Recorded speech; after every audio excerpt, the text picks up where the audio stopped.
Tata, the industrial conglomerate that lies at the heart of India's success on the global business stage. For almost 2 centuries, the Tata Group has pioneered multiple industries in India and remains a market leader in most of them. You've probably heard of Tata Motors, their car division, but as you soon find out, their reach extends far beyond that one subsidiary. The story of Tata begins during the reign of the British Empire. Because India was an exporting country, the first Indian entrepreneurs came from exactly that sector, and one of them was Jamsetji Tata. He was the son of an exporter in Mumbai, and he graduated in 1858, exactly the perfect time to take advantage of the economic reforms of the British Raj. Because his father's export business was growing, in 1859 Jamsetji went to Hong Kong to develop a subsidiary there. And upon seeing the sheer scale of British commerce there, he realized that the Tata export business had truly global potential. Over the course of the next decade, he would travel to Japan, China, and Great Britain, establishing a network of distribution for his father's business.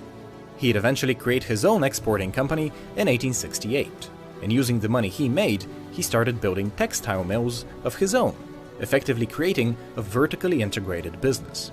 From the very start, Jamsetji's philosophy was to find the best practices used across the world and to bring them back to India. In his textile mills, he enacted policies that were virtually unknown to most of India, like offering sickness benefits and pensions to his employees. But Jamsetji wasn't content with just the textile industry. He saw the wonders the Industrial Revolution had created in Europe, and he wanted to recreate them back home. He began working on a steel production plant in 1901, modeled after the ones he had seen in Germany. Even more ambitious was his hydroelectric project, inspired by his visit to the Niagara Falls power plant in 1903. Jamsetji realized the incredible power of tourism, and so he also created a chain of hotels, starting with the Taj Mahal Palace Hotel, which even today is one of the most recognizable buildings in Mumbai. Jamsetji was truly a man dedicated to business and to helping people through it. He valued education to the point where he donated land and buildings towards the creation of the Indian Institute of Science, the eminent university of India. He would not, however, live to see most of his projects realized, because he died while on a business trip in 1904, leaving the already sizable Tata company to his 2 sons. By the time the leadership mantle passed on to the next generation in 1938, leadership instead went into the hands of a distant cousin, with a very interesting background. Jehangir Tata, better known as JRD, had been in the company since 1925, but he had been raised in France, and was a close friend to the man who made the first flight across the English Channel. In other words, JRD was a passionate aviator, and in 1929 he obtained India's first pilot license. So unsurprisingly, his first big project at Tata was to develop an airline. In 1932 he created the Tata Air Service, which originally only carried mail, but then in 1938 started doing passenger flights as well, even helping out the British in the Second World War.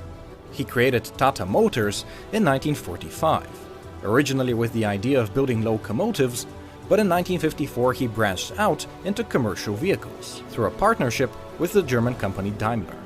Over the course of his 52 years of leadership, JRD expanded the Tata Group from 14 companies to 95. But to do that, he had to dramatically lower the ownership Tata sons had in each one in order to appease the socialists. But as JRD expanded the group and lowered its ownership in the individual subsidiaries, he started losing control. Some of his companies just weren't performing, and the man he sent to fix them was this guy, Ratan Tata. He is one of Jamsetji's great-grandchildren, and he joined the Tata Group in 1962. His first major project came in 1971, and it was pretty difficult. Ratan's focus was on technology and the future. So instead of trying to salvage the radio, he instead funded the development of new products, like satellite communications, which restored Nelco in the 1980s and made Ratan the apparent successor of JRD. Ratan claimed leadership of the Tata Group in 1991, right as a wave of economic liberalization swept across India. Ratan had no choice but to re-establish ownership over all the Tata subsidiaries, and that didn't come cheap. He sold 20% of Tata Sons, the holding company, and used that money to buy shares in the Tata subsidiaries, especially Tata Steel and Tata Motors.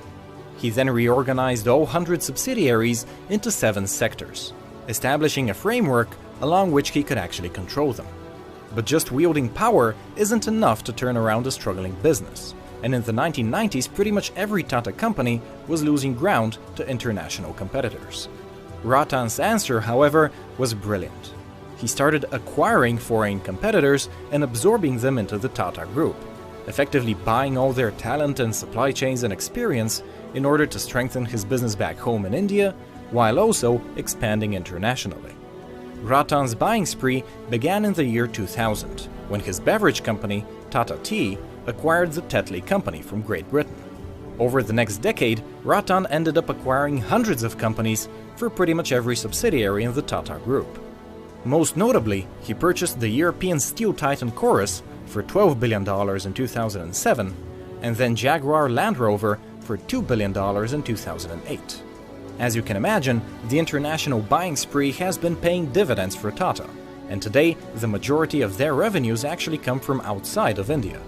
What's even more beautiful is that the majority of Tata subsidiaries are actually public companies, whose shares you can purchase on the stock market in India.